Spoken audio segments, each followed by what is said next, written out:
When Daniel first met Maya, it was not love at first sight.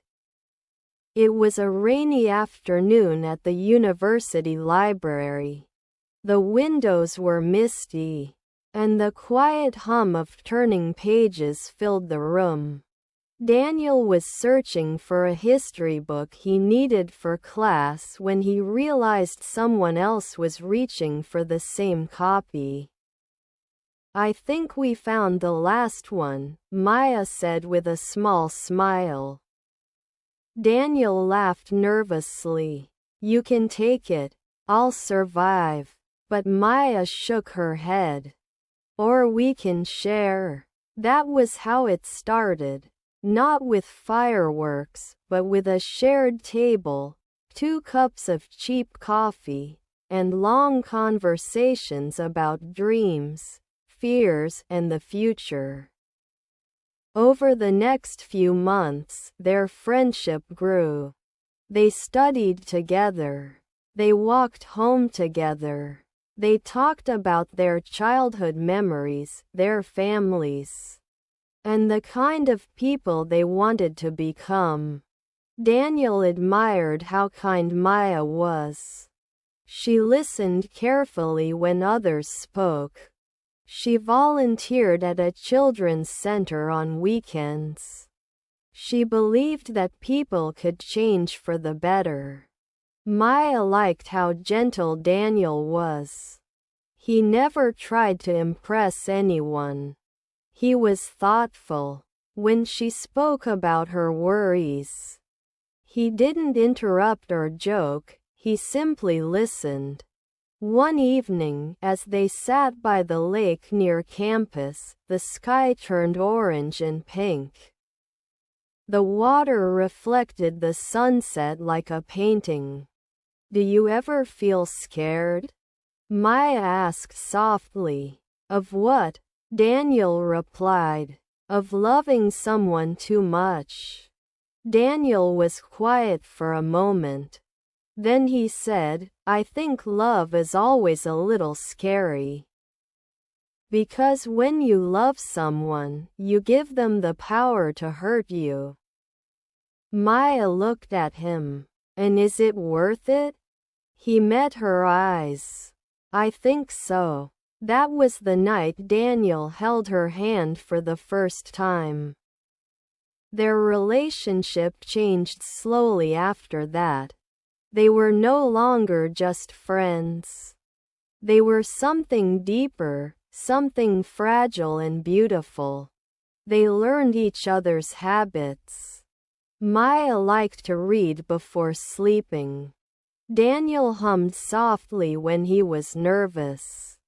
They laughed at inside jokes no one else understood. But love is not only made of happy moments. It is also built in silence, in misunderstanding, in learning. One day, Maya received news that her father had lost his job.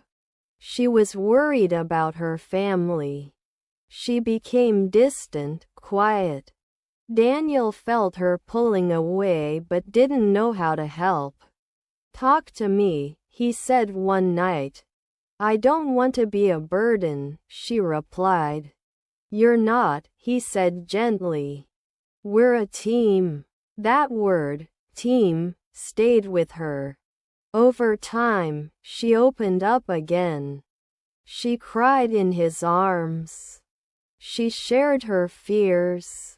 And Daniel learned that love is not about fixing someone's problems. It is about standing beside them while they face those problems. Months passed. Their relationship grew stronger. One evening, they found themselves alone in Daniel's small apartment. The city lights glowed outside the window.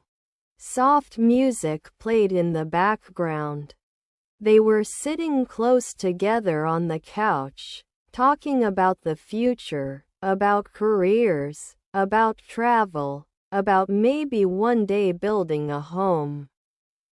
The conversation slowed. The space between words became quiet and warm.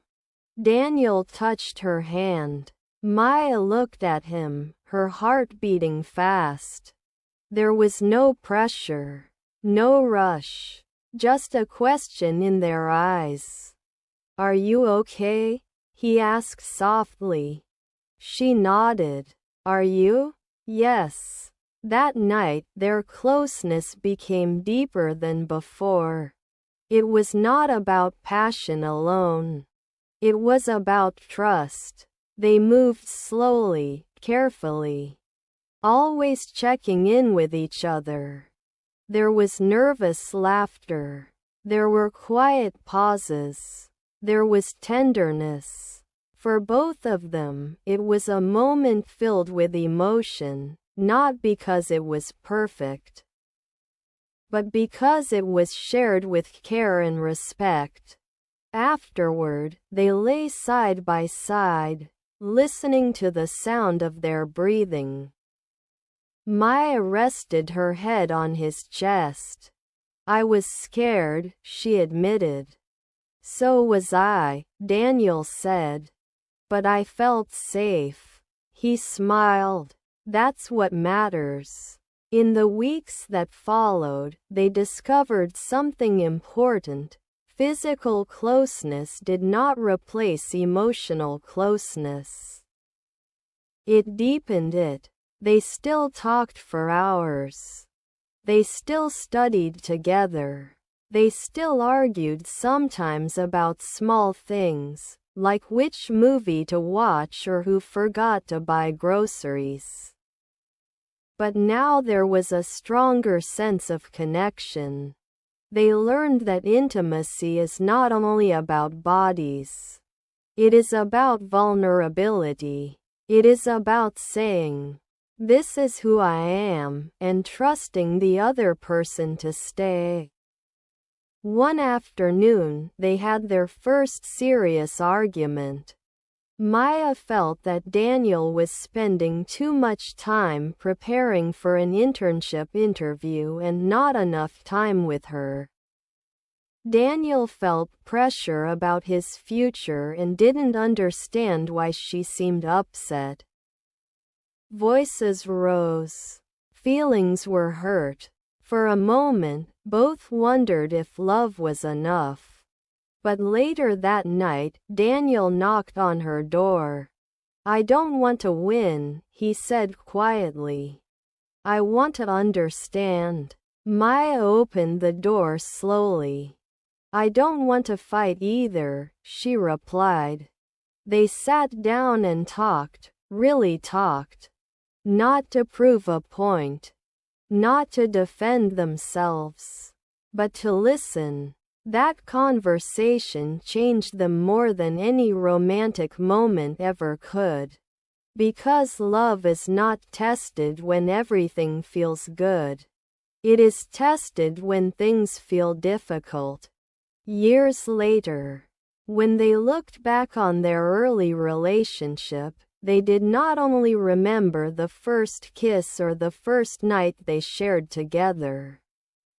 They remembered the library table, the sunset by the lake, the tears, the arguments, the apologies. They remembered choosing each other, again and again. Love, they learned, is not just a feeling. It is a decision.